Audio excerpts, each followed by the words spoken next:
अस्सलाम वालेकुम। मेरी तरफ़ से आप सबको रमज़ान मुबारक। कैसे हैं आप सब? उम्मीद करती हूँ आप सब खैरियत से होंगे। मैं भी अल्हम्दुलिल्लाह बिल्कुल ठीक ठाक हूँ। आज की वीडियो में मैं आपके साथ शेयर कर रही हूँ freezer cleaning and organising, plus मैं आपके साथ शेयर कर रही हूँ रमज़ान डेकोरेशन कि मैंने अपने घर में रमज़ान को कैसे वेलकम किया, कैसे डेकोरेशन की, तो वो मैं आपके साथ शेयर करूँगी। इवनिंग से मैंने वीडियो बनानी स्टार्ट की थी। तो फर्स्ट जो है मुझे फ्रीज़र क्लीन करना था क्योंकि फ्रीज़र में स्पेस बिल्कुल नहीं हो रही थी।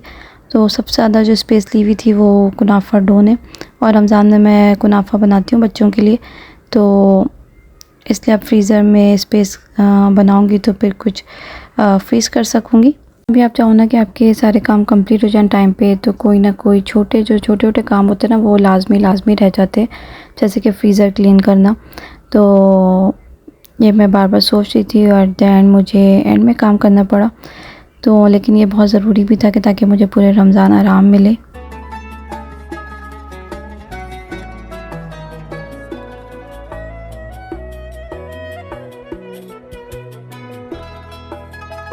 यहाँ पर मैंने फ्रीज़र को बिल्कुल क्लीन कर लिया है। अब मैं इसको ड्राई कर लूँगी, उसके बाद फिर मैं चीज़ें रखना स्टार्ट करूँगी।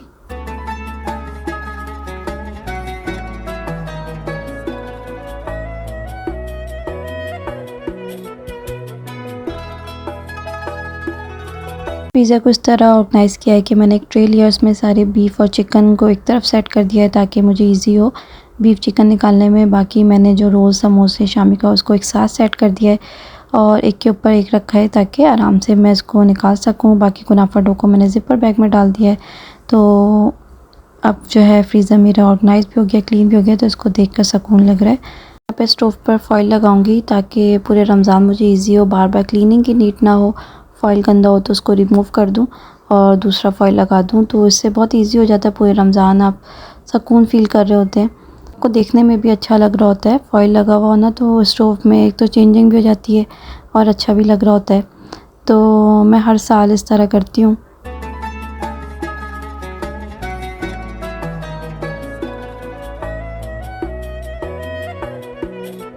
ऑयल लगाने से तो स्टोव की लुक ही चेंज हो गई, बहुत अच्छा शाइनिंग से लुक आ रहा था, तो देख के अच्छा लग रहा था। उसके बाद आते हैं डेकोरेशन पे। तो मैंने फ़र्स्ट लाइट यूज़ की है, टेबल के अंदर मैंने सेट की है। मैंने डेकोरेशन की सारी चीज़ें लास्ट ईयर की यूज़ की हैं और मैंने टेबल कवर की साइड को चेंज कर दी ताकि इससे भी लुक डिफरेंट आ जाए। सबसे अच्छी बात कि बच्चों ने डेकोरेशन में पार्ट लिया तो बड़ी खुशी हो रही थी। छोटी छोटी चीज़ें बच्चे करें तो बड़ी खुशी होती है और बच्चों को इसकी वैल्यू भी होनी चाहिए कि रमज़ान का महीना हमारे लिए बहुत ज़्यादा इम्पोर्टेंट है।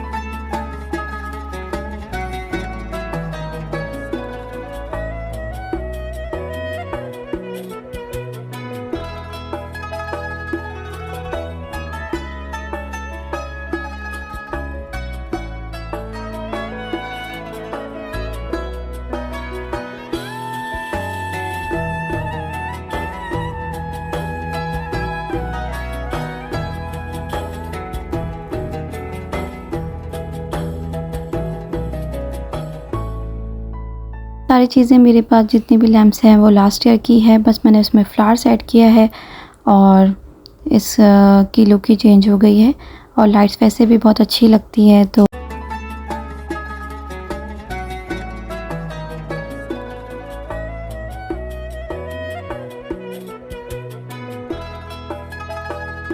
बच्चे तो इतना ज़्यादा खुश हो रहे थे अपना रिज़ल्ट देख के क्योंकि बच्चों ने मेरी हेल्प की थी।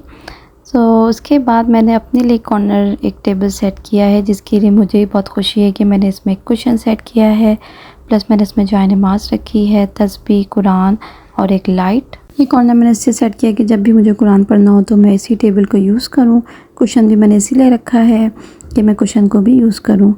तो ये कॉर्नर भी मुझे बहुत अच्छा लग रहा था और ये सारी चीज़ें मेरी मदीने की है। मैं जब मदीने से आई थी तो ये चीज़ें लेकर आई थी, कुरान, जान नमाज़, तस्बीह अपने साथ, तो इसकी भी खुशी है। डेकोरेशन हो गई है, घर की क्लीनिंग हो गई है, अब रमज़ान स्टार्ट हो गया है तो सहरी की तैयारी भी स्टार्ट हो गई है। तो फर्स्ट मैं यहाँ पर भुना हुआ कीमा बना रही हूँ सहरी के लिए।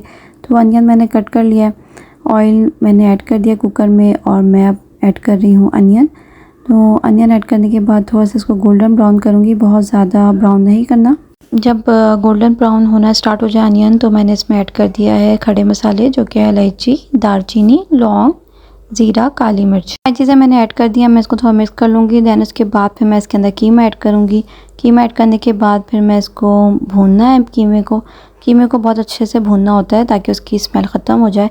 उसमें फिर मैंने जिंजर गार्लिक का पेस्ट ऐड कर दिया है। का पेस्ट ऐड करने के बाद फिर सही से भूनने के बाद फिर मैं इसके अंदर स्पाइसेस ऐड करूँगी, जो कि है red chilli powder, half teaspoon हल्दी पाउडर, हाफ़ टी स्पून ज़ीरा powder, half teaspoon black pepper powder, half teaspoon salt add करूँगी।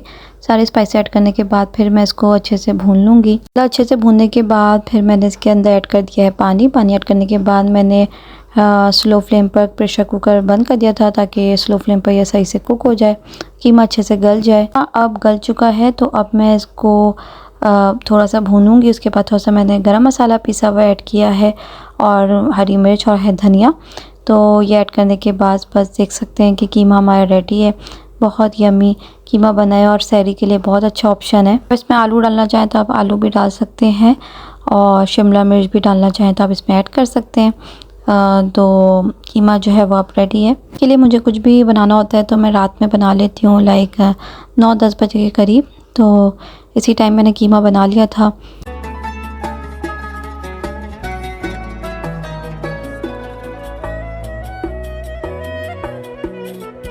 हो गया है सहरी का टाइम और मैं अब बनाऊंगी पराठे। सहरी का टाइम सबसे पुरसुकून होता है, सब सो रहे होते हैं और आप आराम से सुकून से काम करते हैं। तो मैं पराठे रेडी करने के बाद बच्चों को, हस्बैंड को उठाऊंगी।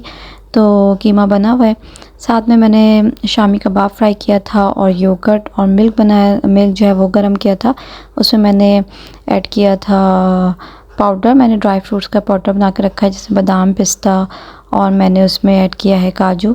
तो ये एक हेल्दी ऑप्शन होता है सहरी के लिए।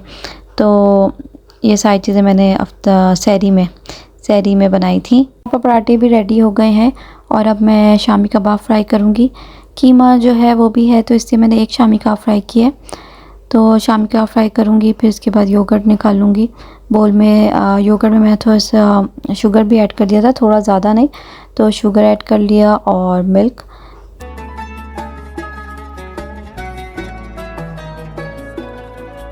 चीज़ अल्हम्दुलिल्लाह मेरी टाइम पे रेडी हो गई थी और अब हम खाना स्टार्ट करेंगे। मैं इस वीडियो को यहीं पे एंड करती हूँ। आई होप आपको ये वीडियो अच्छी लगी होगी। अच्छी लगी है तो प्लीज़ मेरे चैनल को सब्सक्राइब करें, लाइक करें, शेयर करें।